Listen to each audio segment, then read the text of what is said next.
So hopefully you've now had a chance to try out some of the completing the square problems that was in your homework assignment.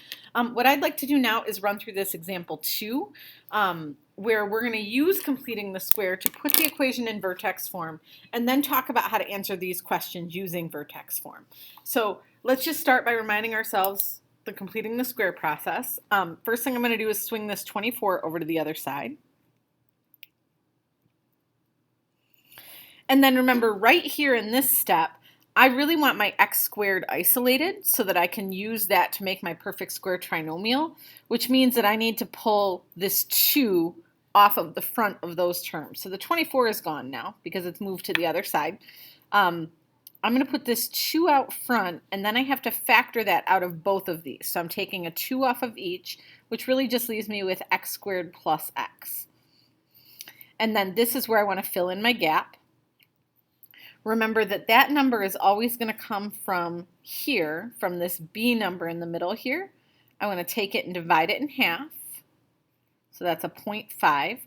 And remember, this number right here is what's going to eventually end up in the parentheses. It's what's going to end up here when I look at this vertex form.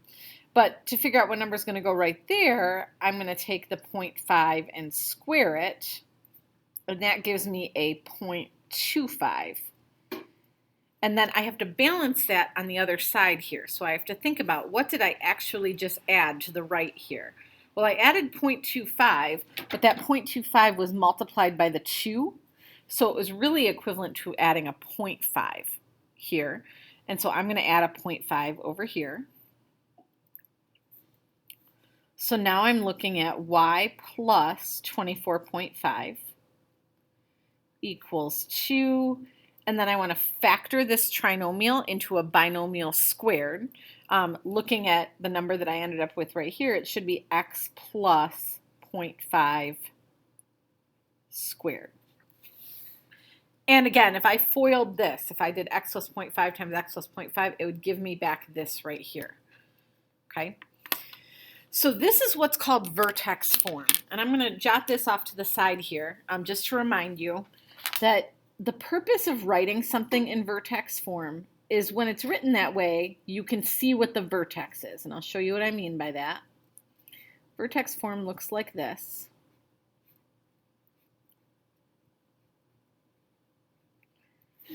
And so the numbers that are sitting here and here are my h and my k value. And the vertex is always the coordinate h comma k. So when I look back at my equation that I just came up with, if I can pull the h and the k out of the equation, I'll have my coordinate for the vertex. Now, what I do have to be careful about here is if you look at that format, my equation is supposed to have subtraction signs in it.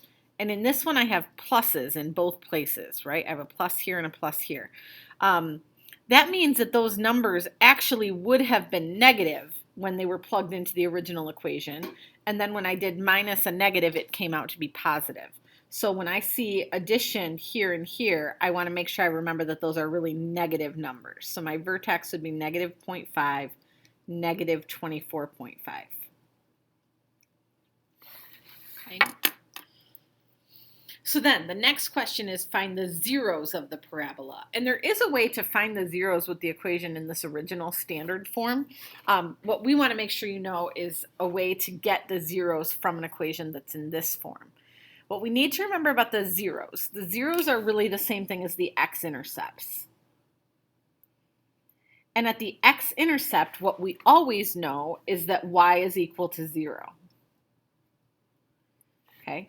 So anytime I'm asked for the zeros, no matter what format my equation is in, we want to plug in a 0 for y. So in the case of this equation, this is what this is going to look like. I'm going to put a 0 in for y right here, which basically is going to cancel it out and leave me with just a 24.5.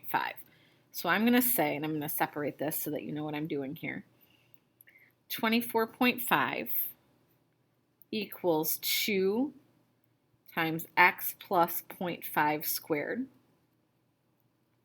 And then I'm going to solve this like an equation. Okay, I'm going to solve it algebraically.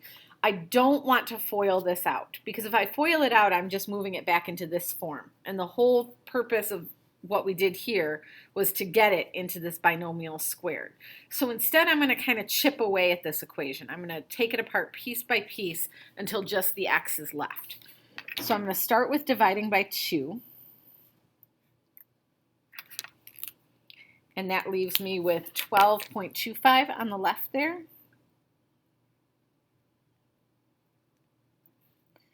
And x plus 0.5 squared here. Okay, once again, resist the urge to FOIL here. I realize that that's tempting, but we want to think about how to bust the x out of there. We want to get the x out of the parentheses without FOILing, okay? So I want to get rid of this guard that's on the outside. I always think of this as like a prison with that exponent as being the guard. We got to get rid of the guard here. So let's take a square root to eliminate the square.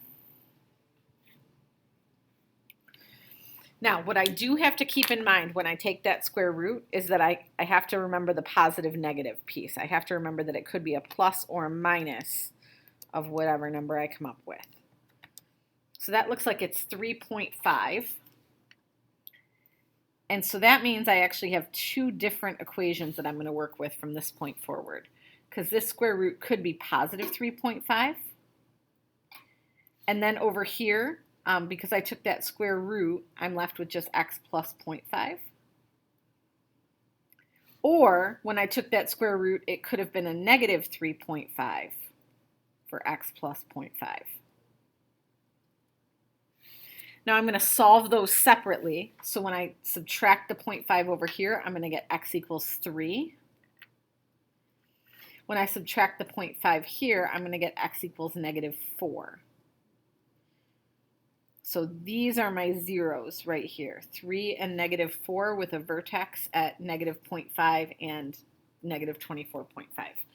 By the way, the x value of the vertex should always fall directly in the middle of these 2 values, okay? And it does in this case, but we're going to look at it on a graph real quick and make sure that everything checks out.